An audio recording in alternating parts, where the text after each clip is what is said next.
Oh, I mean, the guys really played hard. You know, they were battling out there. Like you said, they're a little short-handed, so it makes it tougher. But those guys are doing everything we could ask of them. They're playing their butts off, and just got to rebound a little bit better. Obviously, that really hurt us, same as the first game against the Clippers. Um, so we'll get back at it next game. We just got to, look at the film, clean up the rebounding and the turnovers a little bit. What went into the decision to shut down Julian Strawther for the rest of Summer League?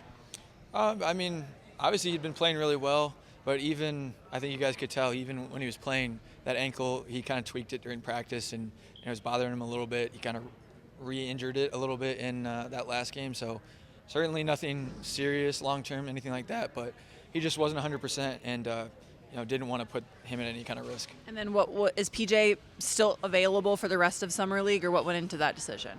It's kind of a day-by-day thing.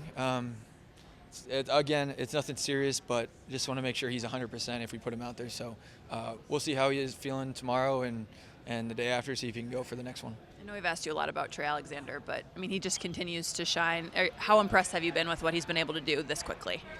Yeah, he's been great. Again, just his tempo, his maturity, and just able to get to his spots. And Summer League can be really crazy sometimes. And so for him, his first 3 games to just come out and be Trey Alexander that you saw at Creighton, it's impressive, and it's not an easy thing to do. Do you feel like Hunter found anything in this game here today?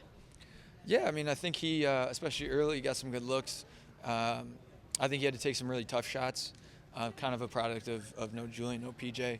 We were really relying on him to take a lot, and he was in some tough positions, so he had to take some really hard ones.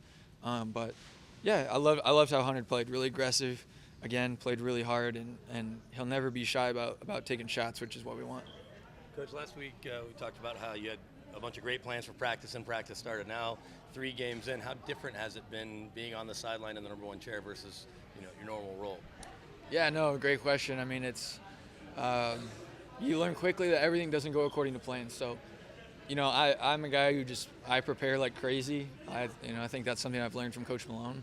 But I've also learned that you got to be able to adjust on the fly during the game. So, whether it's rotations or lineups or play calls, I think this was going to work. It didn't. So I better figure something out here on the fly. So it's been a real challenge, and I've had a lot of fun with it. It's been enjoyable to, personally take on that challenge. But obviously I got to do a better job to help us get a win. So. Well, yeah. How big will that be after having 3 close games, but coming with losses to get that first win, that final win, I guess? Yeah, that's the thing. Just trying to keep the guys keep their heads up. We've been preaching it the last few days. Obviously, there's things we can clean up, but there's a lot of things that we've done well. So our defense was phenomenal tonight. We just couldn't quite come up with enough rebounds. So trying to make sure that they know that we're not that far away, and then just help them kind of get over the hump for the next one.